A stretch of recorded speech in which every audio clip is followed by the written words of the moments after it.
آپ کے لیے گزارش یہ ہے کہ آپ کا حق بنتا ہے کہ جب میں ممبر سے اتروں، میں سے مراد میں ذاکر، میں سے مراد ہر ذاکر کی بات کر رہا ہوں، ہر خطیب کی بات کر رہا ہوں، جس میں خود بھی شامل ہوں. ایسا نہیں کہ میں اپنے آپ کو استثناء کروا رہا ہوں آپ سے.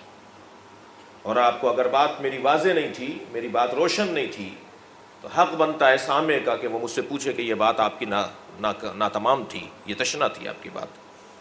یا اگر عقل کے خلاف ہے بات، یعنی سننے والے کی عقل کے خلاف ہے، سامع کی عقل کے خلاف ہے، تو وہ پوچھے کہ مجھے سمجھ میں نہیں آئی بات.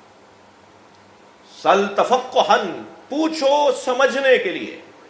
مذمت کی ہے ائمہ نے ان سوال کرنے والوں کی کہ جو پوچھتے ہیں امتحان لینے کے لیے.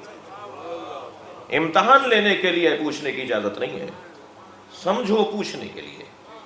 لہذا آپ کا حق بنتا ہے مجھ ذاکر سے پوچھنے کا، یہ بات آپ نے کہاں سے پڑھی ہے؟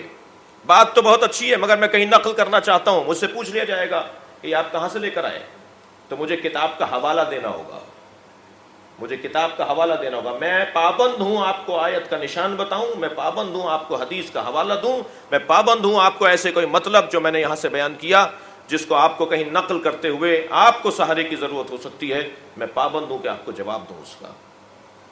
عزیزان گرامی، اگر میں جواب دینے کا قابل نہیں ہوں اور میں جواب نہیں دے پا رہا تو مجھے اپنی اصلاح کرنی ہوگی.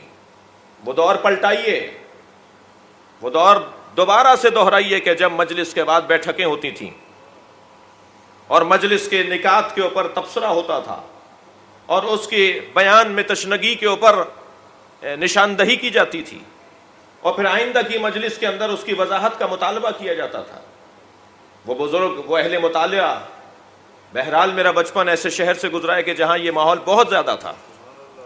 ہم نے روزانہ یہ ماحول دیکھا کہ مجلس کے بعد وہاں آئے ہوئے ذاکرین سے گفتگو ہوتی تھی. بے ادبی، بدتمیزی اور بد تہذیبی، تشیع سے کوئی تعلق نہیں ہے اس کا. ہرگز میں یہ نہیں کہہ رہا کہ بدتمیزی ہو اور بے ادبی ہو، نہیں، سمجھنے کے لیے بات ہو رہی ہے. یعنی آپ کا حق بنتا ہے، میں آپ سے مراد سامع اور سامعین کا